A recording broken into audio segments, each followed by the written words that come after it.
Hey everybody. So today I wanted to talk a little bit about Mayor Jerry and why he is absolutely the best mayor, and on top of that is pretty much perfect game design in terms of balance, in terms of benefit, everything. So I think what makes it balanced most of all is the fact that he's a special mayor, which makes him incredibly limited time, right? You're not going to be seeing Jerry any more than, what is it, once every 6 months or something like that, which makes it a great time to play, a great time to look forward to, and like relatively sought after. And then on top of that, it also has the benefit of actually like being useful to all stages of players, right? So it's something to even come back to the game for necessarily, like in a similar way to Derpy, I would say.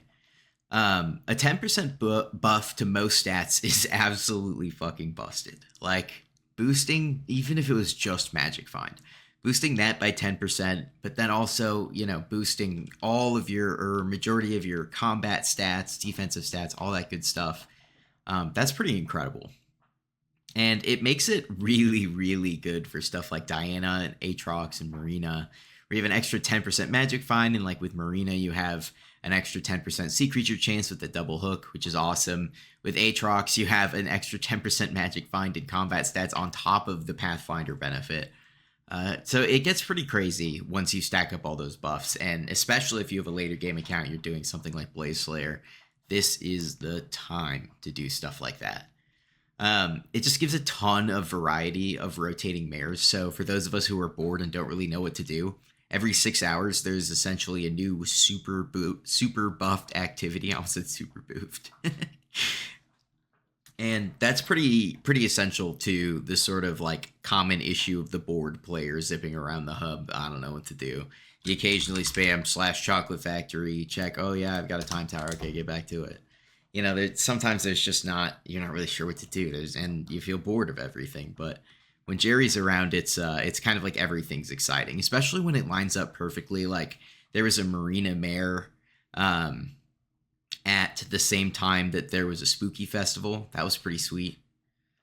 So yeah, there's a lot of benefits that can happen, and it ends up lining up pretty interestingly pretty often with various other events.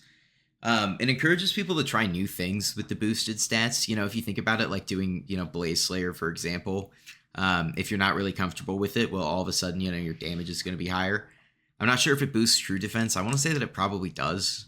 But even if it doesn't, your damage alone being higher is going to help a lot with like phasing and stuff like that. So I think that there's a ton of benefit to like not new players, but like evolving players, like players that are trying to get better can benefit a ton from Jerry. And then across early game and late game alike, Jerry is beloved for being able to make tens of millions of coins in a single mare. I mean, this is from like only a few hours of playing, and I'm looking at what, 2.3, 1.8, 3.4, and then another million on top of that.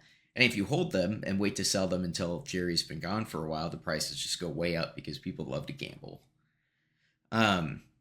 Jerry's popularity also shows how much players enjoy rotating and frequent events. Like, I'm going to take a moment to go on a non sequitur here. It's actually not really a non sequitur because it's quite related, but a bit of a tangent, I would say. Players want something fresh and new to do, and that's one of the reasons why people complain so much about the glacial update pace. That's the term that I hear used really often, and I think it's fair. But it's also, a lot of it is because players are constantly looking for new content to do and experience, or something fresh and interesting, and it's just not there. So the only way that they can get that is new content. But with updates like the Year of the Seal, Hoppity's Hunt, hopefully maybe something for summer at some point, things like that, they're adding in repeatable, seasonal, limited time content that rotates as well, so that if you have no idea what the hell to do, well, there you go, you've got something to do, which I think is great. And it's good game design, again, because you want players to be engaged and not just, oh, we've got the number up, but actually, like, we've got the number up, there's a ton of players playing, and they're all on islands other than the hub, or, their personal island, right? Would love to see a day when, some of the other islands, maybe Galatia and stuff, when that comes, will surpass how many bots are in the fucking garden. But yeah, I mean, it shows that players want something fresh and exciting to do. And everybody also loves buffs, so it's kind of hard to go wrong when you get extra magic find, extra pet luck, extra 10% pet luck in magic find during a Diana. You go grind dragons and get fucking 10 billion ender dragon pets, you make a gajillion dollars. That's pretty sweet. I mean, it's not going to happen to everybody, but, some people out there I've seen get a couple ender dragons in a single Diana that's boosted by Jerry, because it's like, pet luck is a rare stat, man. And so for that to be boosted, that's pretty significant. The same is true with magic find, but pet luck is in my opinion, even more rare. One thing that I really like about Jerry too is that he rotates every 6 hours, right? So every candidate comes up 3 times, with 3 of them showing up 4 times. And that gives people in pretty much every time zone a chance to enjoy the Mayor perks at some point, because of the way that it's sort of a 30-hour rotating basis, or 36-hour rotating basis, sorry. That offsets it from the 24-hour rotation, and so it makes it so that people in various different time zones will be able to enjoy the boosted events. You'll hit at least one farming fiesta, or mining fiesta. You'll hit one, fishing festival. Hopefully you'll hit one Aatrox, like that kind of stuff. Jerry also frequently benefits people who don't participate in rotating activities at all. Because again, if you're just in the garden farming, and suddenly you've got 6 hours, 6 hours of Finnegan with a 10% boost to your strength stat, that's pretty fucking awesome. So even if you're not necessarily like participating in Jerry, which I mean, most people would be just by killing the Jerrys and stuff, right? But by not, rotating the content or whatever, you're still able to gain benefits from whatever content you're camping, right? If you're a Dungeons main, which, most people, at least a lot of people are, it feels like, then there you go. You get a Paul for 6 hours every 36 hours. That's pretty cool. That's relatively beneficial to, a majority of people, regardless of the content that you do. And then on top of that, you're going to get a little boost in the content that you normally like to do that you wouldn't get when that mirror is normally up. So I think that's a big deal. I really wouldn't change anything about Jerry. I don't think that there's anything that needs to be modernized about it. I mean, they've added in some stats to Jerry, I think, over time that he also boosts, like cold resistance and, heat resistance and stuff like that.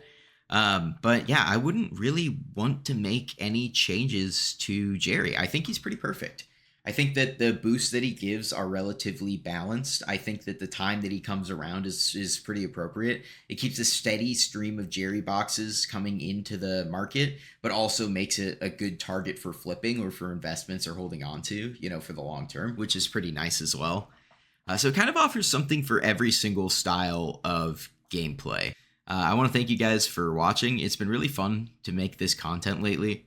I've really enjoyed just being able to sit in front of the microphone and ramble on about my thoughts, and have, any more than one person other than me watch it is awesome. So thanks to everybody who watches, especially to those who get to this end point. I know it can get a little bit boring just hearing me ramble, but over time, I hope that the editing will evolve a little bit, the sound quality will evolve a little bit, and my comfortability with speaking in my YouTube voice and talking about topics that I'm not necessarily like super comfortable with, but had to do research for beforehand, etc.